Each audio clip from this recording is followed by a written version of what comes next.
My name's Oscar. My name is Carl, And and this this is is Who Would Watch This? Yeah! My name's Oscar. Oh, wait. What? We're back!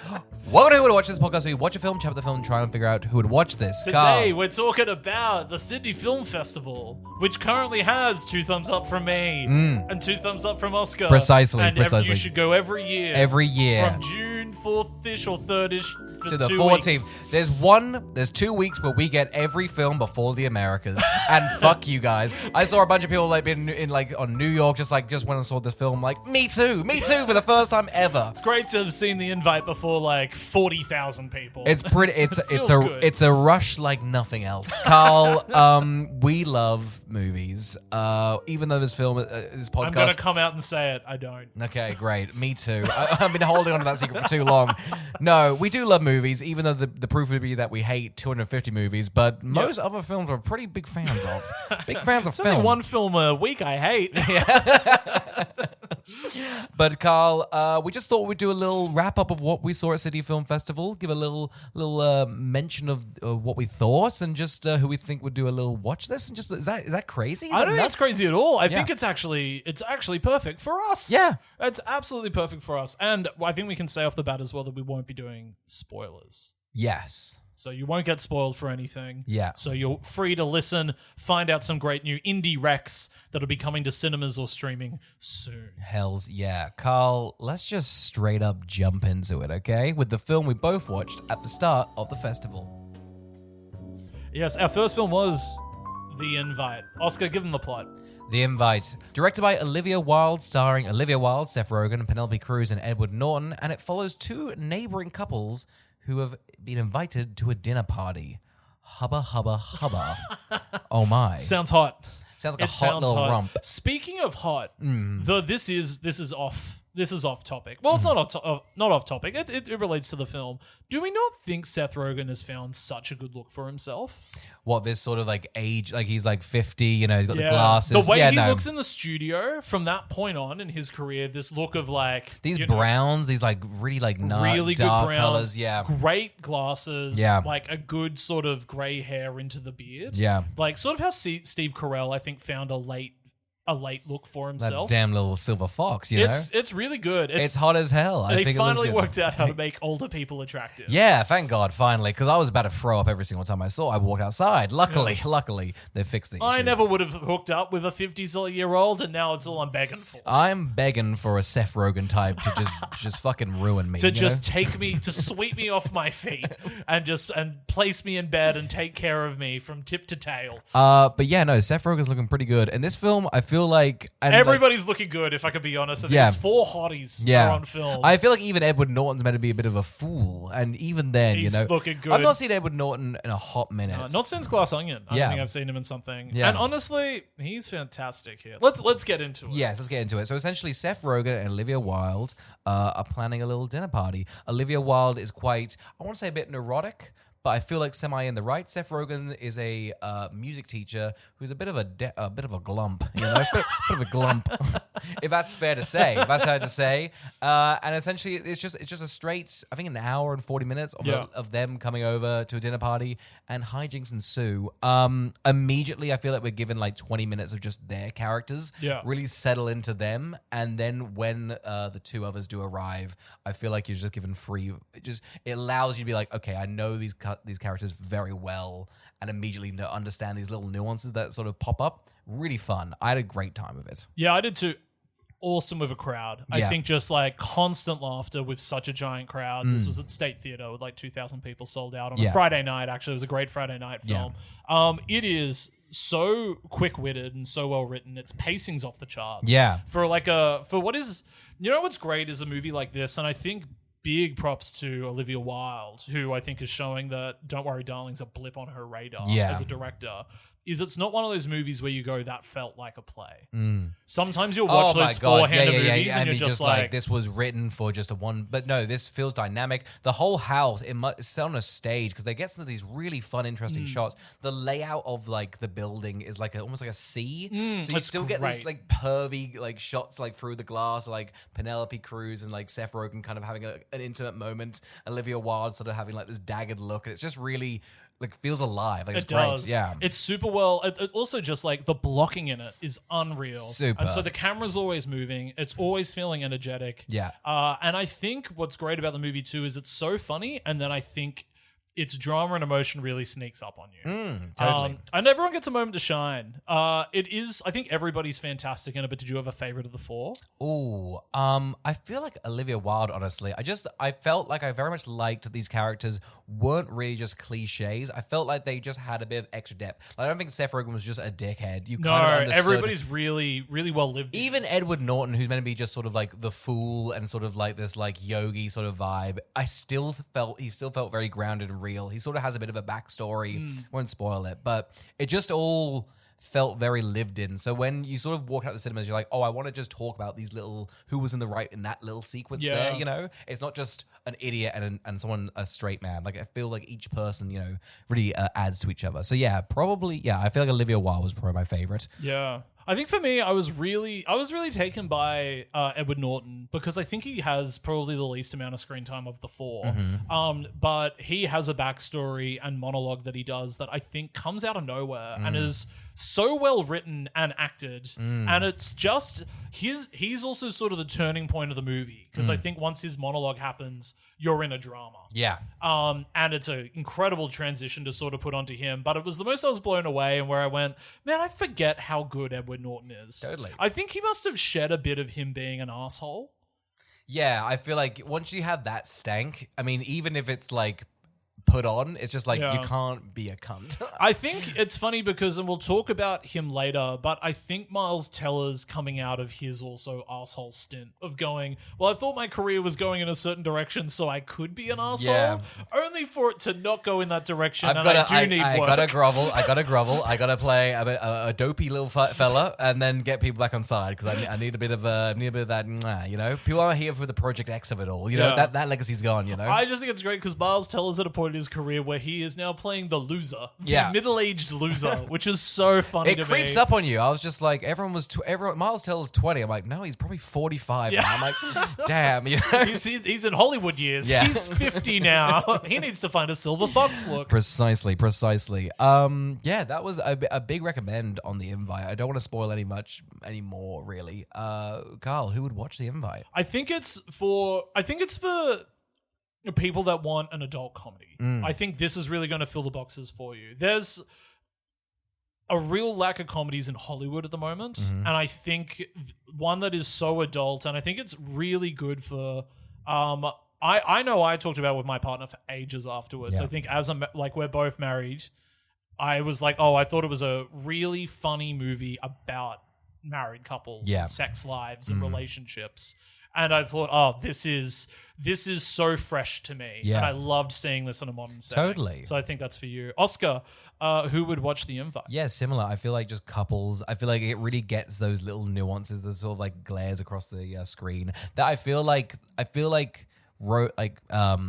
couples have like changed quite a bit, and I feel like the movies that depicted them are just so outdated now. So it's nice to get kind of like a fresh update on them. Essentially, there's just the little things that come into it. So yeah, and I feel like if you like just a romantic comedy, like this is, I feel like just a new updated version of it is great. Yeah, I think it feels really... It's funny because I can see how Olivia Wilde's gone from Booksmart to this. Yeah. That it is so weird she's got this sci-fi thriller in the middle of it. I feel like, I mean, maybe it's just her relationship. I feel like that's just like, this was hell to me. This was an alien experience. But yeah, and then also just the production of that just seemed messy. So I'm just all that just like, it shakes you. Whereas this feels just like I'm doing 4 actors I know won't fucking cause a scene, and I'm writing something and that's it. Yeah. So yeah, The Invite. Check it out. Oscar, what was your next film at Sydney Film Festival? Carl, I saw Pressure. Why are you laughing? I'll tell now. Save us with a straight face. It's directed by Anthony Maris, starring Andrew Scott and Brendan Fraser, and it follows 72 hours before D-Day from the POV of the weather fellas, huh? That's a cruel What laugh. a sell. It's a good sell. People have been wondering what those guys are up to, and it's good now we have a film. This was a bit of like I bought a 20 pass for the Sydney Film Festival. I probably wanted to see, and my friends probably wanted to see 17 sessions, so you got to lose 3. You got to spend. And I had an afternoon, saw it with my partner. Honestly, just the tagline alone, I feel like just like, what was the weather happening from D-Day? I'm like, I guess I don't know, so I'd love to check it out. I don't know. I thought it rained. Great cue, because I'll be honest, I don't know whether this would have benefited from me, 1, knowing the date of D-Day, and 2, knowing the weather of D-Day. Yeah. I feel like all I was going off was like a history book picture of them storming. I'm like, I'm pretty sure it wasn't cloudy. So that's all I had going into it. Look, it's a real... I'm just going to say who would watch this. It's your dad, you know? If you're a dad, you're going to absolutely love this one, because it's a very straightforward... by the books sort of like complication. A man comes in just like, the weather, it's gonna rain on this day, and the new guy's like, no it's not, and then Andrew Scott's like, actually it will, and then you kind of get the oh, it won't happen, and then it might happen. And honestly, I think it's meant to be a play, and it feels so play compared to like The Invite. This felt like the most play. Like, it's a similar time. It runs so long until you essentially go, man, you guys are probably pretty bored. Let's just show you D-Day. At that point, they're just like, here's like a Steven Spielberg section. You're like, Jesus Christ, I'm so awake. Brendan Fraser is Dwight Eisenhower. He is the weather. What to go from the whale to the weather? What a character change. Well, he's Dwight Eisenhower. And I don't know, have you seen Dwight Eisenhower? No. He doesn't look like Brendan Fraser. You're kidding. He doesn't look like Brendan Fraser. Doesn't look like George of the Jungle. Doesn't look like Mr. Whale, I tell you. So, look, it's a pretty by the books. I did not like it. I guess the suspense was... I guess if you're a history nerd... I couldn't, like, in my mind, I couldn't really work out, like, if you know everything about D-Day, what is this interesting for you? Because really, it doesn't even show you how the weather is measured. It doesn't really show you why they didn't listen to this guy. It doesn't really give you all those little things I think someone who's a genuine history nerd would get out of this. It doesn't offer that, so... Do you reckon it would be akin to, like, an Imitation Game? I haven't seen the Imitation Game, but do they show you how he cracks the code a bit more, or does it go more into his personal life? Well, I was this like, did neither. I get,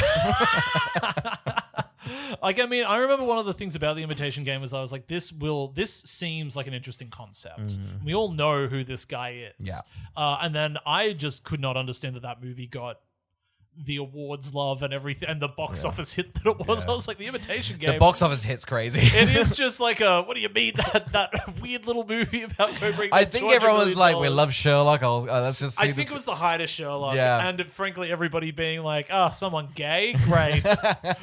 It's 2016. It happens. Yeah, that was pressure, Carl. Who do I think would watch this? Again, it is just dads. I really want to, I think... Andrew Scott fans, how are we feeling? I thought he wasn't great. Who is the standout performance here? Honestly, Damian Lewis is playing this sort of catty general who's this like British man who's like, oh, you'll never know the weather. He's doing this voice that no one else is doing, and he's bringing some energy to it. Loving it. Big fan. I love him. He's so good. If he gets to run away with something, he's fantastic. He's got this like English lip the whole time where he's sort of like smirking. It's kind of great. Check it out for him. It's so good when an actor goes, I'm doing this movie and you're all boring in it. I'm It's gonna bring some energy. Anything. You need it because it's so by the books. God, not great. Anyway, that was pressure.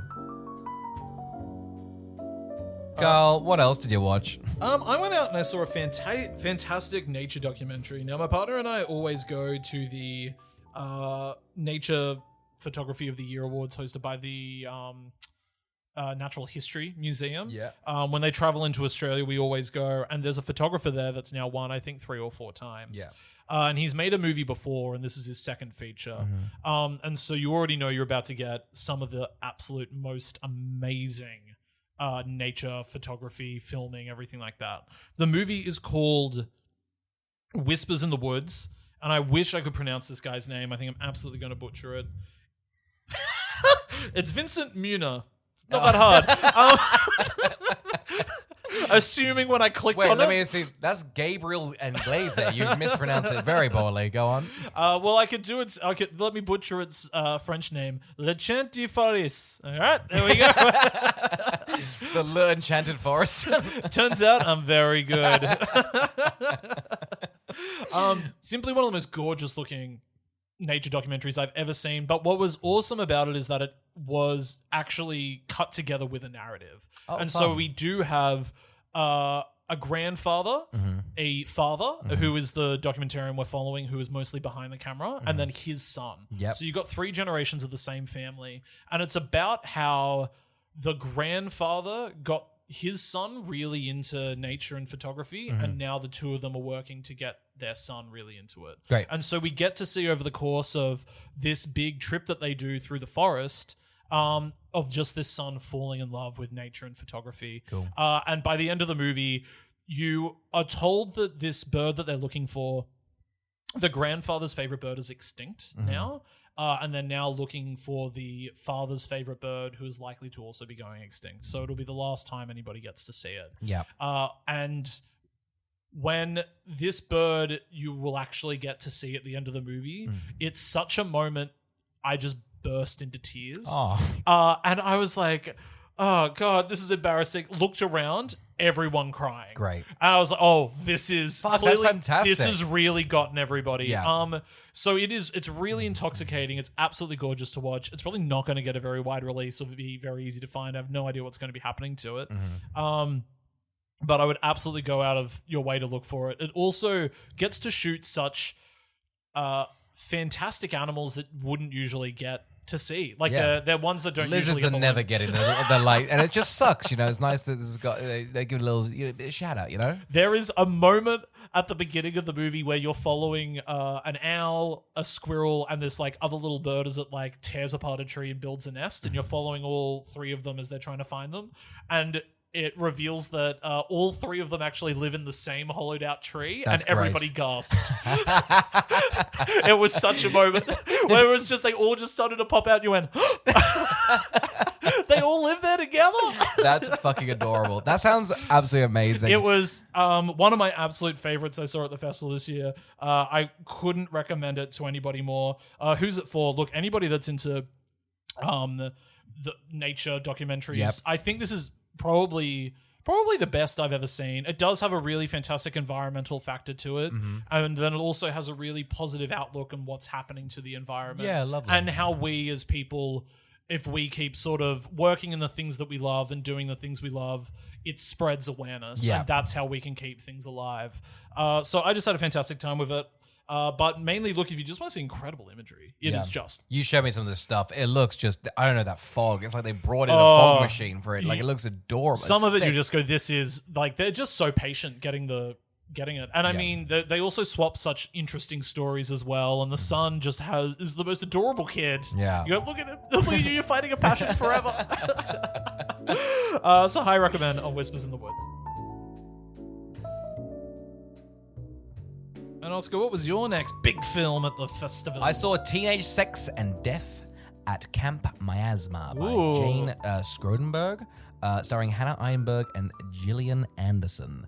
And the film, I'll give you the plot, but it's a little bit... It's a bit of a vibe film. Definitely a bit of a vibe. A fresh director tries to get the lead actress in a legacy horror film for the revival movie, and things go awry. This was a fun one. We saw last year. What was it? I saw the TV glow. I saw the TV glow, and then I've also seen Welcome to the World's Fair, which was Jane's first film. It's about that one's about a little kid on the internet and sort of that sort of I guess that sort of not even aesthetic, just that feeling of sort of like small town internet. Sort of early 2000s, sort of like what the Backrooms vibe is trying to get at. So I watched all those, and this one was definitely very hyped for me. I saw it with some other friends who hadn't seen the other films, which I think definitely brought it down a little bit. As if you don't know what you're going into, being sold a lesbian like slasher, big vibe, big fun. It kind of is doing that, but I think sort of wants to go. Sort of delve into, I'd say, more using like old horror films and almost using the revival as sort of like a lens to see gender expression, which is very interesting. I just don't think my friends were into what that was going to be, which is absolutely fine. But I think going into that, knowing that it's definitely more of a meditation on that and a bit more of a plotless and more going into sort of delving into this quite unique idea is the film. But again, like if you're not into that, it definitely isn't going to be for you. But what it's trying to say is very interesting of just sort of how almost using these sort of horror elements to sort of express yourself. It's quite hard to go into. I won't spoil it. If that sounds like it's something for you, go great. But I'd check out the other films before you jump into this one. What did you think of the performances in the movie? 2 lead actresses? Oh, yeah. Because I think we're both big fans of them. Like, we both love Hacks. Yeah, definitely. Gillian Anderson's great in The X-Files and The Crown. Yeah, look, the chemistry, that's why you come to the whole thing. It really was sold as like a bit of a lesbian romance. And look, the chemistry's off the charts, you know?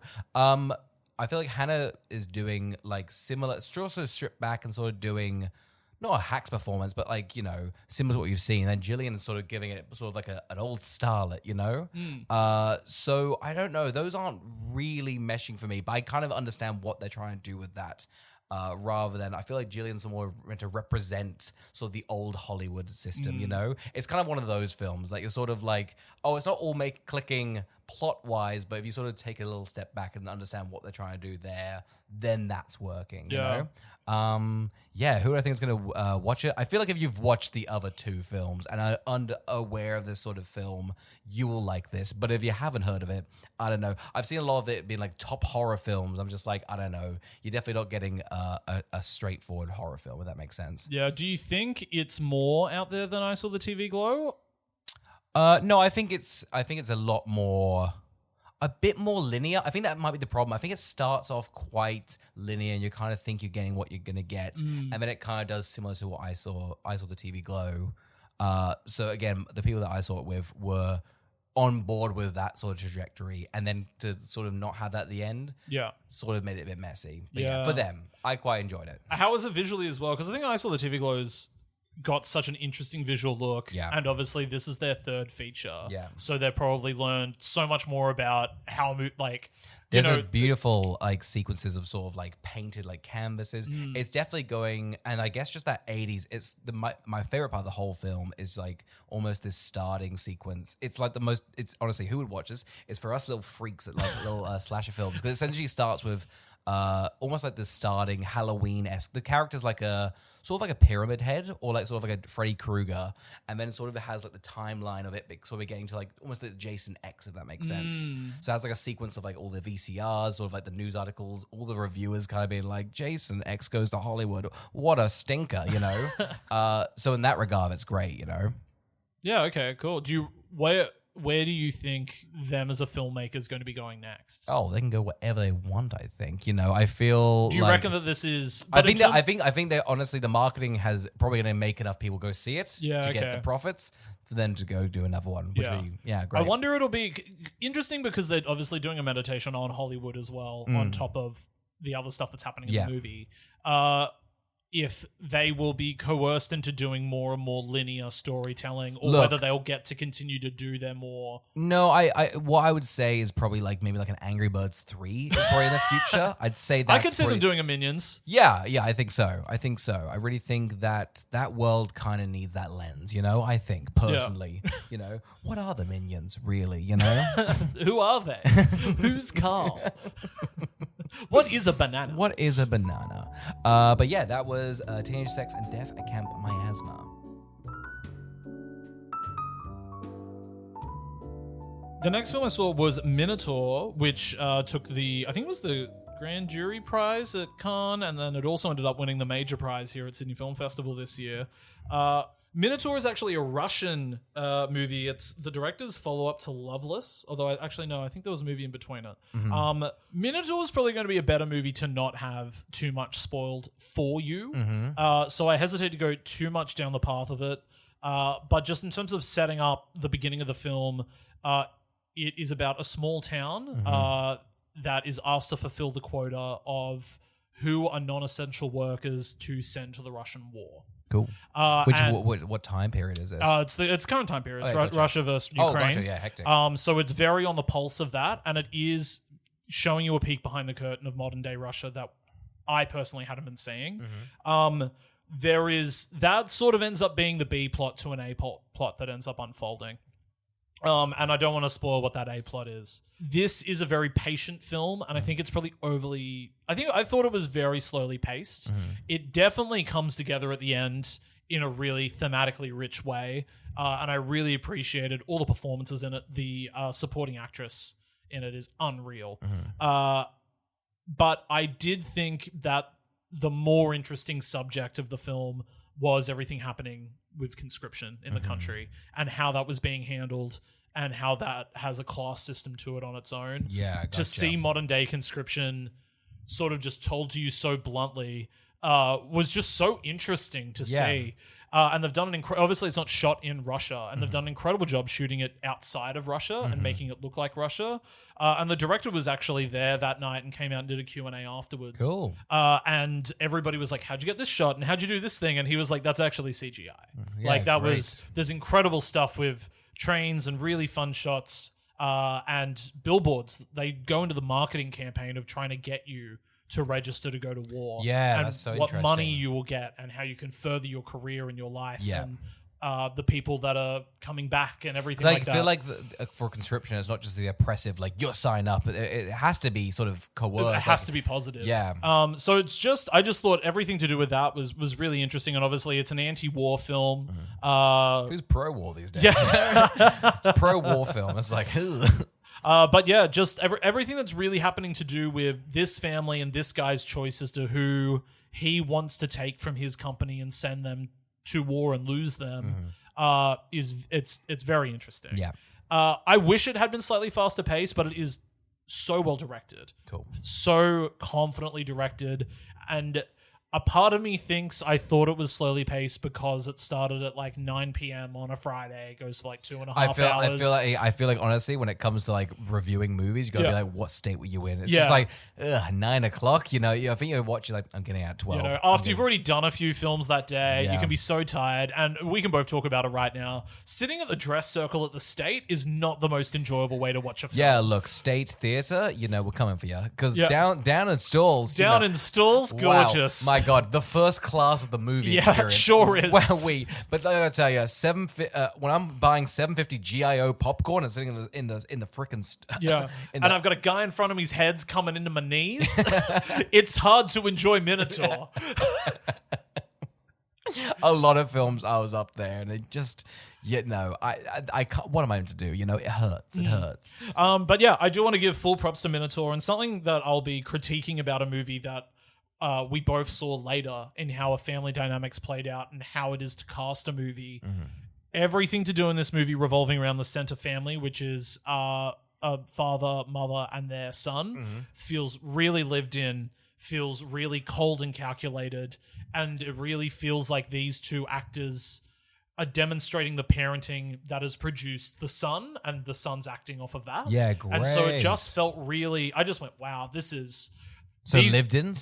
Really well lived in. So yeah, just a high recommend on this one, but I think you do want to be ready for a slower thriller. Yeah.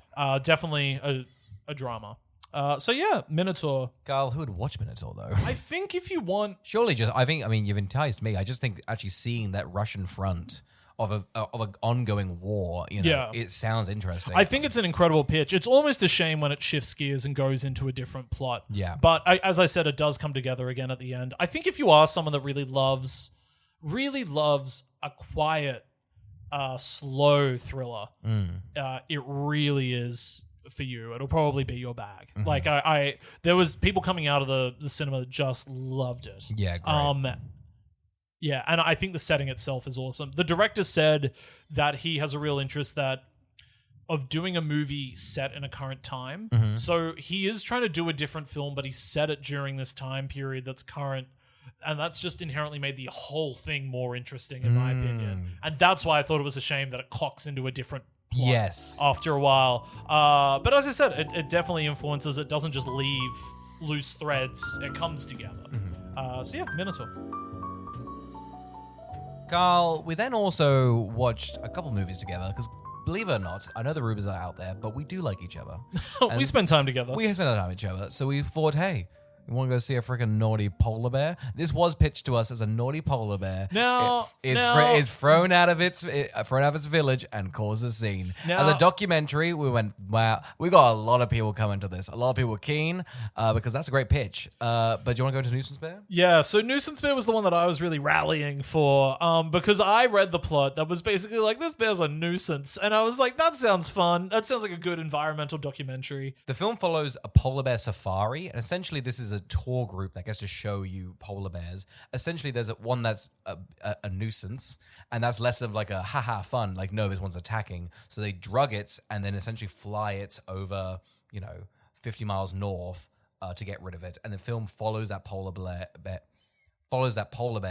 the impact it has on the new town, and then the impact of the polar bear on itself. And almost is showing, hey, polar bear tourism is very evil. So, And they're also doing this all the time. Yeah. So if there isn't naturally what's happening with the polar bears is they're running out of food, they're running out of the cold, their seasons are changing, and so their habits are changing. Yeah. So it means they're going into town to look for food. And they've got often. like this town they've set up is essentially like a tourist town where it's like there's food and everything around, and they've got like these big walls, so they can't really get to where they've gone mating. Again, that, like as you say, like their houses are melting, so they're just drugging them and just literally helicoptering out. Probably the best sequence in the film is probably the helicopter sequence. It has I think this is based on a short documentary, and I think you can feel that the movie has stretched that plot as far as it can go. And because it's about an hour. About 20? an hour, yeah, Yeah. and it feels long. I think you definitely feel its length, but I think the footage that is in it is exceptional. Especially everything to do with the helicopter sequence of moving the polar bear. Yeah. It also goes into a town that hunts the bears as well. Yeah. And the yearly cull that they have to do. The natives have like almost like a lottery system because it's illegal to hunt polar bears. That's sort of the issue that the polar bear safari has. They can't kill it, but they can legally remove it somehow. That's allowed. And then they also sort of respect polar bears that have been placed in a wrong area because they're actually just looking to go the natives, home. the natives. So the natives also respect that, and they might not kill them. So there was a really interesting dichotomy to the entire situation that was happening. And it was just obviously a story of environmentalism you're not seeing or hearing about. So I definitely really liked all of those aspects. But it is a much darker film than I was anticipating it being. And I think that was my fuck up. Oh, no, I think that's absolutely fine. I don't really mind that tone. I just think it's a little bit unfocused, maybe. I feel like it has the bear gets relocated and the natives, are frustrated with this. But I don't know. It feels like we're sort of dilly-dallying around. They're not really focused It's definitely trying to follow the polar bear for as long as it can. And I think if it had maybe just decided to commit to following the polar bear's journey, you're probably looking at like a 60-minute film. Yeah. And that's probably the best way that this could have come together. Yeah. But because I think it's stretched with 20 minutes, it means you've got some extra footage where you go, Well, I don't know it if this shows them matters. hunting the polar bears, which is fine. Yeah. But I think just sort of messes your point up because I don't know. I felt a bit unfocused. Like I understand you shouldn't be on a safari for polar bears. It's just wrongly moving them. But other than that, not much else, Carl, who would watch Nuisance Bear? Look, I still think this is a really crack. The other thing as well is I saw 2 nature documentaries at Sydney Film Festival this year, and one of them was simply exceptional, and the other one was devastating and quite dark. And I also think if you don't want to be seeing any harm coming to animals, you're going to be seeing some confronting footage as well. But who do I think it's for? I think it's going to be for if you really want to see some stuff. Many people go to the movies and we're just not getting stuff, and that's when Nuisance Bear comes in and gives you a full bucket of stuff. Yeah, I think you want to be ready to see some darker footage about what's happening to the environment and what's happening to the animals, and also the sort of the strain that's happening to natives as well in their hometowns. Yeah. It's also just a nice reminder, don't go on a polar bear safari. I wasn't going to. No, but no. It's nice just to be like, okay, that's off the card. That's bad. Shouldn't be doing that. I don't think I'm ever going to go on a safari. I feel like, I'm not sure about the African ones. I assume it's morally bad as well, Yeah, I would assume a safari. I don't know if there's any I think the ones that wouldn't be morally bad are probably the most unsafe safaris. Yeah. So then you wouldn't want to be going on them anyway. But that's probably the risk. I think that's the thing. It should be dangerous for me to see a lion. Yes, that's on right. me. Yes, Like, you've gone into an area where there's a lion. I like if there's it should be it could. I want their risks because then ethically it's fine. It's just me finding a lion. That's on me. There shouldn't be some guy figuring that out for me. You know, that's going to be super unethical. Yeah. But if I want to go see a lion, I can do it. And that's allowed. Oh, thank God we got to the bottom of that. It's nice to have a good moral system. It's good to have that. So if you feel that way, this movie's for you. Carl, what else did you put your peepers on? I went and saw Kiyoshi Kurosawa's new movie, The Samurai and the Prisoner. So he did he did Cure, which is an excellent thriller. And he also did Cloud. Yeah, so this is the director of Cure, Pulse, and Cloud. Love one word. So It's a good one word. I know, and so it's a real shame that his new movie is so many words. Oh God, Many and words. that's a bad review. Let's just say right now, bad. Now, look, I actually really like this movie, and I think it's getting a bit of a bad rap, mainly because I think this is a different type of movie for him to be making.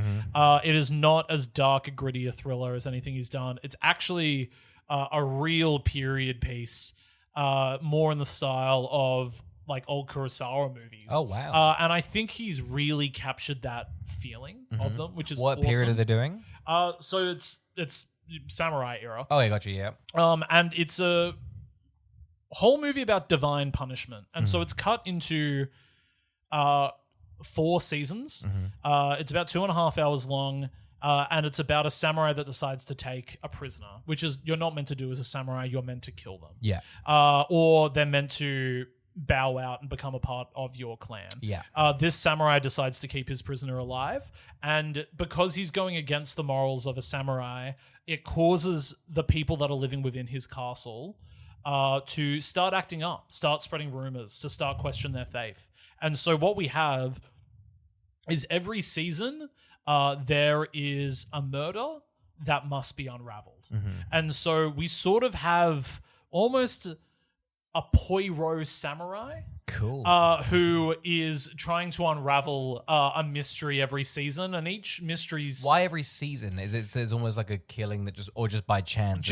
look, every mystery sort of leads into the next one, and it's trying to show you, I think it's about 8 months. And so because it's leading up to an actual choice that's made in the history of this time period. I don't want to spoil anything. And so it's spaced out that way. Yeah.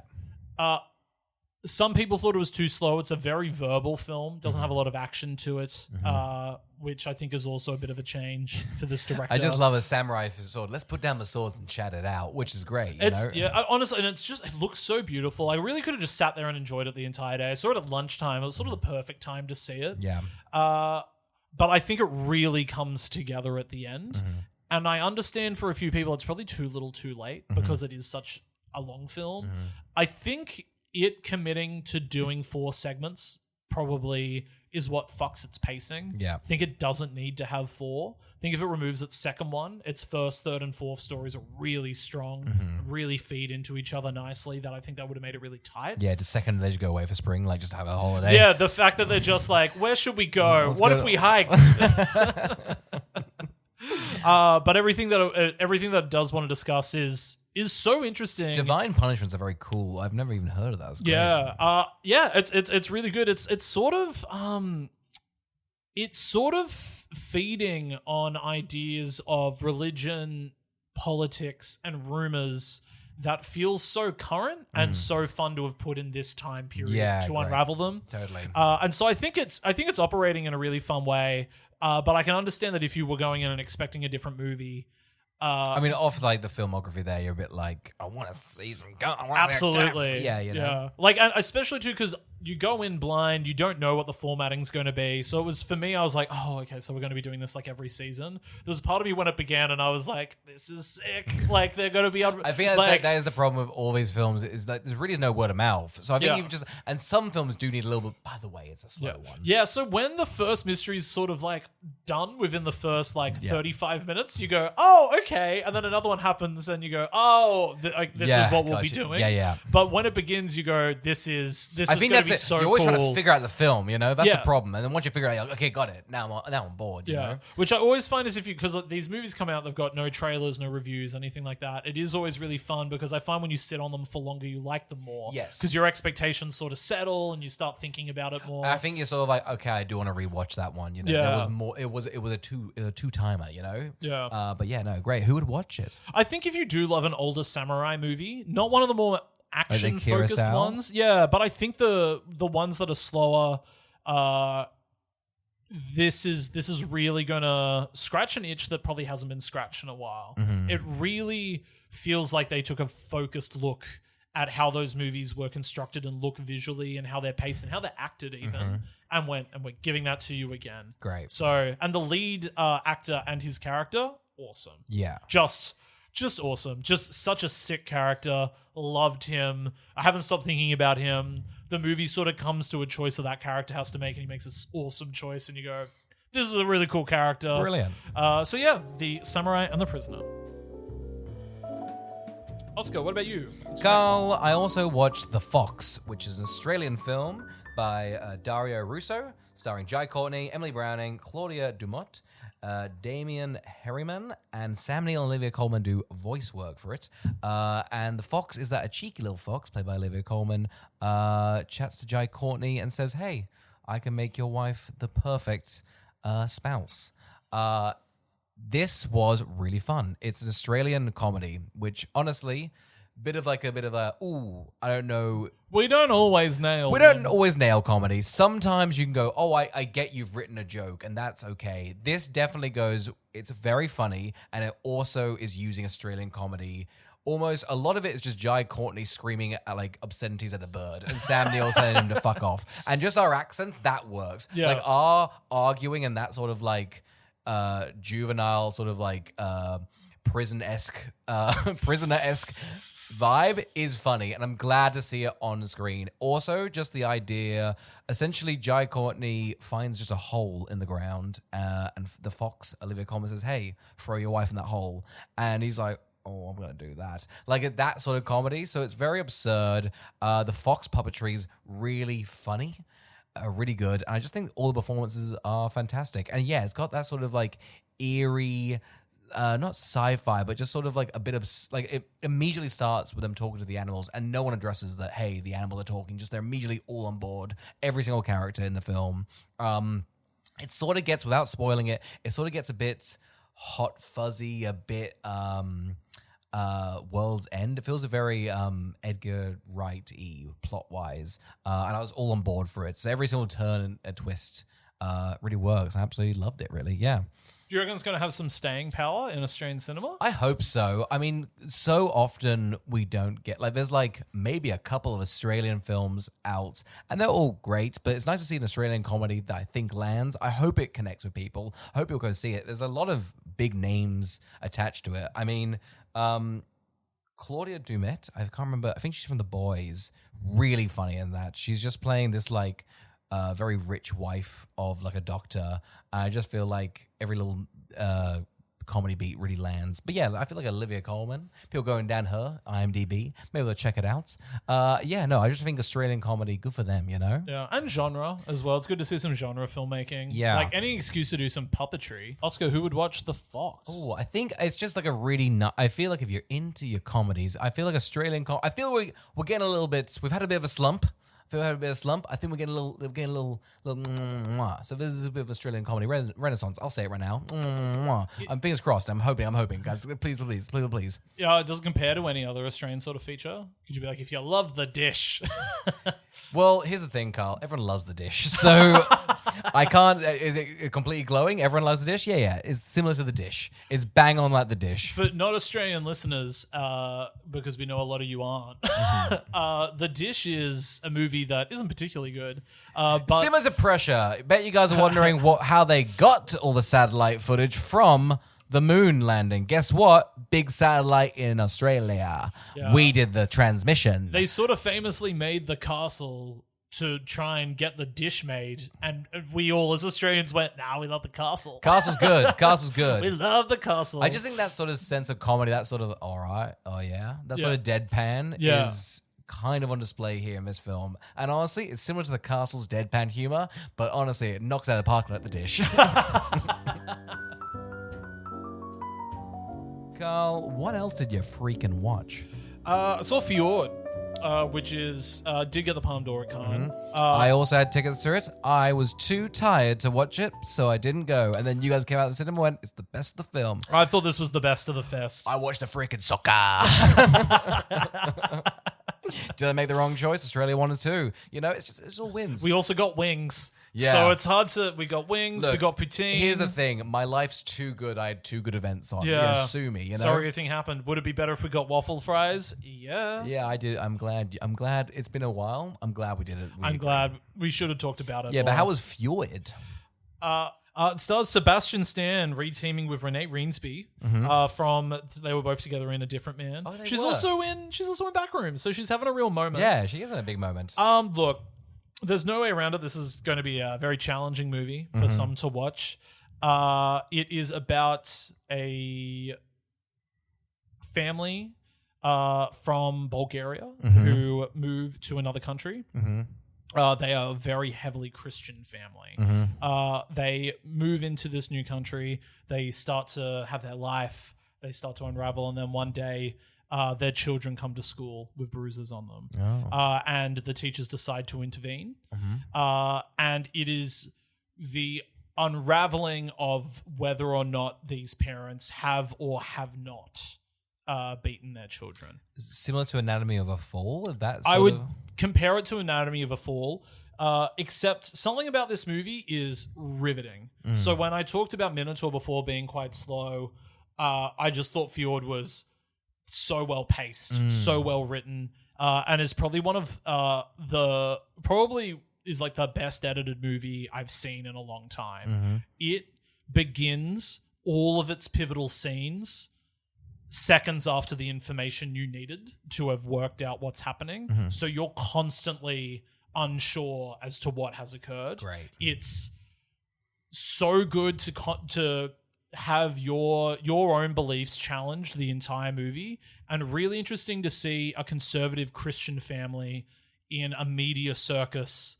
of left-wing cancellation and stuff like that. It's just super, really flips it on its head and challenges those ideas.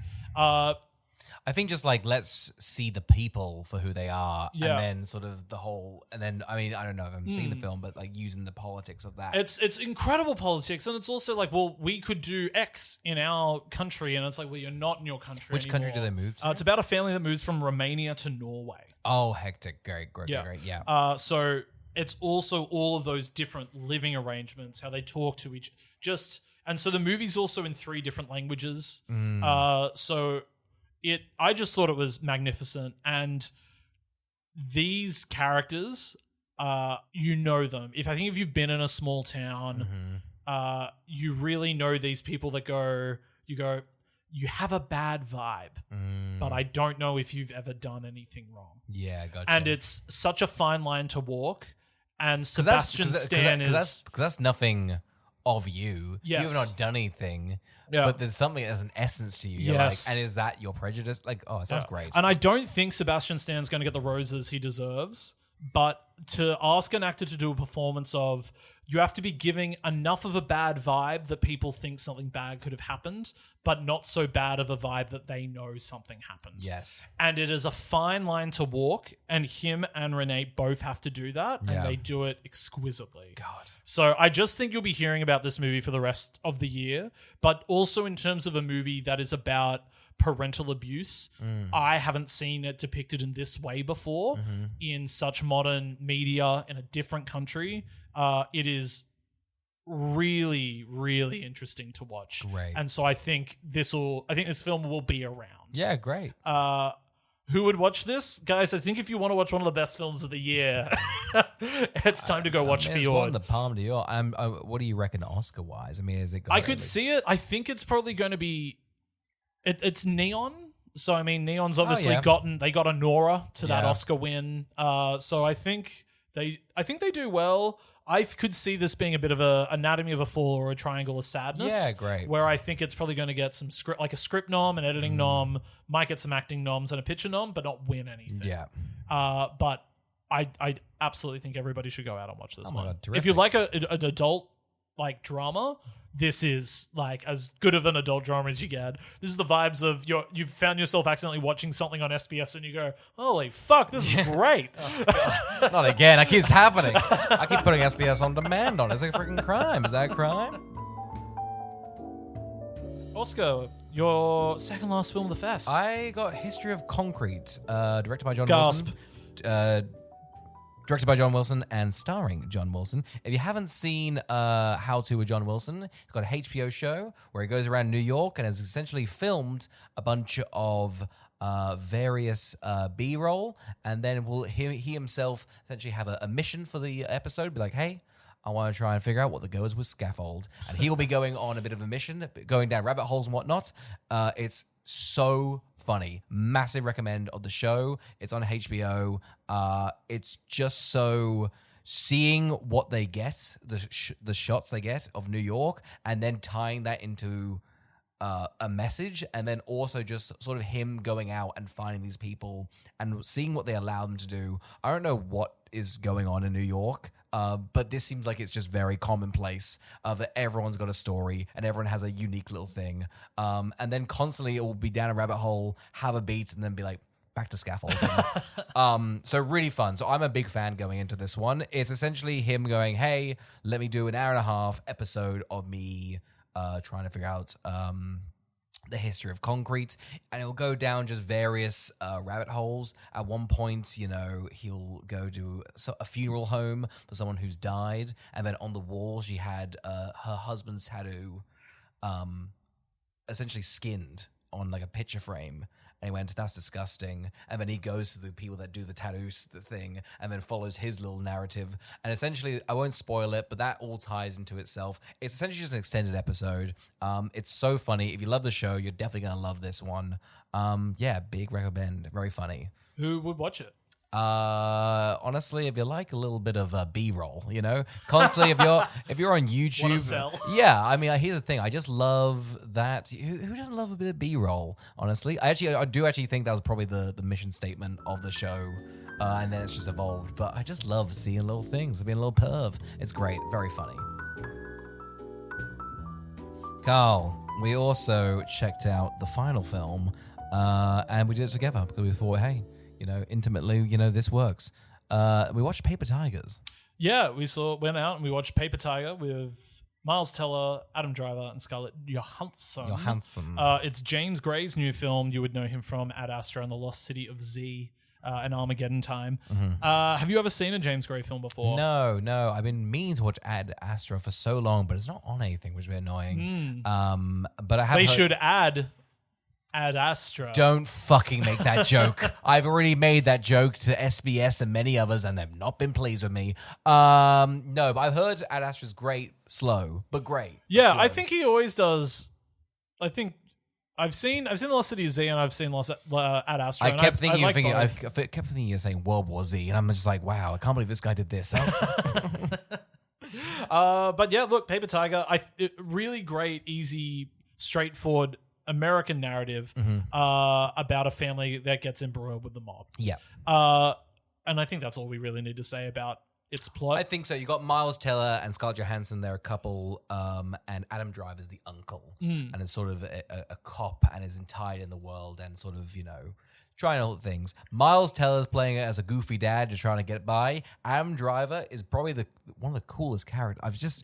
He's a great actor. So good. But this is just lights up the screen every time he's on it. Yeah. Easily such like... It's sort of coming together, and I guess that's the whole point. But at the start, Miles Teller is in a different film. Yeah. He's a real goofy dad. I think I said to somebody that I thought this was one of those movies where we're following the wrong lead.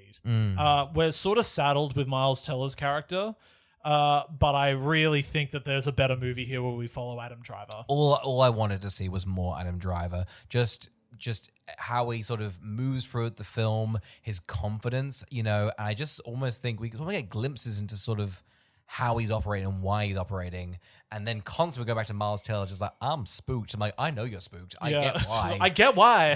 But I want to see the cool guy deal with this.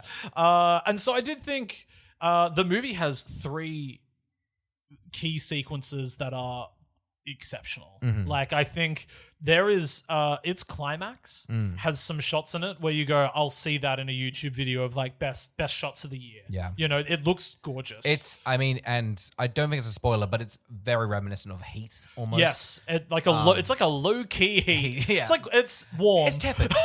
It's a tepid. So that's It's simmering. It's simmering. It's coming to a boil. It has some really tense sequences, and I almost wish the movie was operating on that level the whole time. It feels like we are almost on standby until we get to those sequences. Absolutely. I think, I don't know, I'm not really loving the characters to sort of sit with them for this time. I just can't even really imagine, I can't really write down what sort of happened to get to those sequences in between, you know? I think as well, standing out to me is probably Scarlett Johansson, who I not only think is miscast in the film, but I think her plot is so overextended and it doesn't pay off enough to warrant how much time we spend with her. A lot of her plot is also isolated and on her own. So she's not spending a lot of time with the family, which makes it really hard for us to care about the family, in my opinion. So it almost feels like she got this role and they were like, the female character in a mob movie is never super well written, and so they decided to give her this big plot. And I just don't think it feeds into the main plot enough to warrant the time we spend with her. And at that point it just feels too disconnected. I feel like, I think you said to me why it ties back to me. It feels like a thrown in line almost, so it does actually have a thematic reason why the impact of the mob is also impacted on her, but it just feels a bit thrown in to the point that you're just like, I don't know, it really is the third split between Miles Teller, Scarlett, and Adam. Yeah. And I don't think that the film needs to be all Adam Driver. I do think it's more interesting, but it does feel odd that these 2 characters are our POV, you know? Yeah, and I think as well, there was a really good line said by, I cannot remember who, I can't remember who said it, but they work as a writer and a director in Hollywood, and they said one of the worst things about Hollywood at the moment is if you think a movie is miscast, it probably is, because that's what got the movie the budget. And so you're getting a lot of movies at the moment with wrong casting, but they need that casting to get the budget. Yeah. And so you get saddled with these. And I just thought the only person that really suited this movie was Adam Driver. And I could probably list you a bunch of other actors I think would have suited the other 2 lead roles more. I think honestly, yeah, if you sort of tone these 2 down as sort of an everyday actor, it just makes this sort of Adam Driver almost this like cool guy who's just like untouchable, but then you get to see almost his like underside, and when he has like those moments of weakness, that's the most interesting part of the film. But and then you're just like, we've got 2 other A-listers, so we kind of need to make the film about them. You've got Scarlett Johansson doing this like version of the role that's like, come on, I put a thing in the oven. And then you've got Miles Teller, who I just think, oh shucks, yeah, he's sort of doing this oh shucks role, and it's sort of his role he does in Eternity, which I thought he was really good at, but that is in a like a heightened movie about the afterlife that's like a pseudo romance comedy. Here it's working some of the time, but then when I think he has to go toe to toe with Adam Driver, I don't think it's working. No, it feels 2 different films. He has one specific scene where I think he's exceptional, and he doesn't really even say a line. And it's a scene when he's coming down the stairs with a gun. Yeah. And you'll know it when you see it. And I thought he was fantastic in that moment. I think like we're talking about the 3 sequences.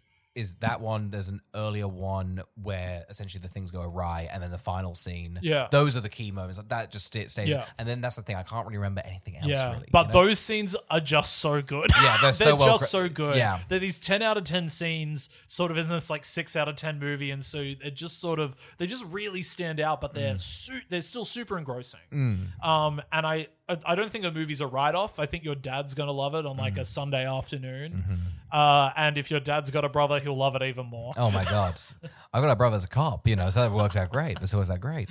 Oscar, who would watch Paper Tiger? Ooh, honestly, I feel like, if you're anti-Lena Dunham, Adam Driver's done it, I feel like we were discussing Star Wars the other day, and someone was like, how's Adam Driver? And I'm like, you know what? He's kind of fucking amazing. I never think he's bad in something. He already hasn't missed. And even Megalopolis, kind of hits. Yeah. I've watched that 4 times now. I think it's kind of... God, it's good. God, it's good. You gotta watch the Mega Doc as well. You need to be more embarrassed to say that. Not me standing by. You know I'm flipping. It's a great film. Great film. Check it out. Francis Ford Coppola's best top 5. That's what I'm saying. You're also gonna love this movie. Sorry. I also want to talk about how fucking good the lighting is in this. It's the shadows. The Everything shadows, to do with shadows. Just gorgeous. My God, I don't know what the DP. What this is just the. I best looked up the DP. They're like not much, like a few music videos, and I think they did like a random. Let me find it because I just thought this was a crazy. It was like their first feature as a DP. They did Super Troopers. That's crazy. Which year? Like the old one or like? Yeah, like the OG Super Troopers. Whoa, hectic. And then they've done one of James Gray's other movies, the We Own the Night. But yeah, it just looks so like it's so good. It's such an atmospheric. It's so just captures the period quite well. It really does, doesn't which it? is probably why I just thought Scarlett Johansson stood out. She just really just seemed like a modern woman in a wig, and I thought Adam Driver really suited the time period. Yeah, he was really killing it. He felt like a cool guy from the 80s, yes, you know, but not like a cool action figure, but just like almost like a 70s man who's past his prime. I also thought too that we've seen so many mob movies about the Italian mob. It's about sort of the changing of the guard from the Italian mob to the Russian mob and how that's also changing New York at the time. And I really liked that aspect of it. And I wish there was even more of it. Yeah. Oscar, that was Sydney Film Festival. Sydney Film Festival. We love film. We love watching movies. films. What was your big pick of the festival? Mine was Fjord. Ooh, mine was probably The Invite or History of Concrete. Big fan of those. But I'd also throw out The Fox there. I just love a little Australian film. Go support Australian film. I didn't. Yeah. I wish I did. Carl actively went, I'm not watching that fucking filth. You know? And look, you shouldn't have said it from the rooftop, but hey, someone had to. I thought about seeing The Fox, and I just assumed it would be a miss. Yeah. I just went, I don't trust Australia to have done that. I just think that's the problem. We're just on thin ice. I don't think the Australian film industry has good trust with the moviegoer. Yeah. So I think also your pool of actors you need to use, they're great actors, but just like you need like a big comedy, but it's just tough. It's just tough. How was Jai Courtney? Because I like Jai Courtney was things. really good. Yeah. I just think all his Australianisms of just almost like telling the fox to fuck off, just that sort of tone is very funny. He's very good physically. There's a scene where he keeps washing his dick in the sink, which is just so disgusting and really funny. He's having a fun time. He plays a really maniac serial killer in Dangerous Animals, and he's like having so much fun. He's about a guy that captures women and feeds them to sharks. Oh wow, cool. And that was like he's got those manic eyes in this. So he does. Yeah. He's great. I'm glad there's a little piece of. I think he learned a lot from Captain Boomerang. Well, many did. We all did. We all did. I wish the actor of Slipknot took something away from his role, but alas, he didn't have enough time. Carl, that was Sydney Film Festival. We'll put down the films in the description there below, just so you can get the title. Will we now? Oh, I'm just gonna type up the title. You know, it's not that much work, but just means mentally. Who's editing this one? I'm editing this one. Oh yeah, they'll be in the description. Also links to the trailers. What if I'm illegally? Go nuts. Just like our CV as well. Just also our wish list too. if you want to donate. A little Amazon wish list. You know, nothing film related or podcast related. Just sort of just general things shopping. I need. Yeah. Also, if you want to just get me something from Coles, just what I get on a weekly basis. Love a gift card from Coles, guys. Would love some pantry staples. Honestly, flour and eggs. Oh my god, bread and eggs. Fuck me up. Fuck me up. Thank you for listening.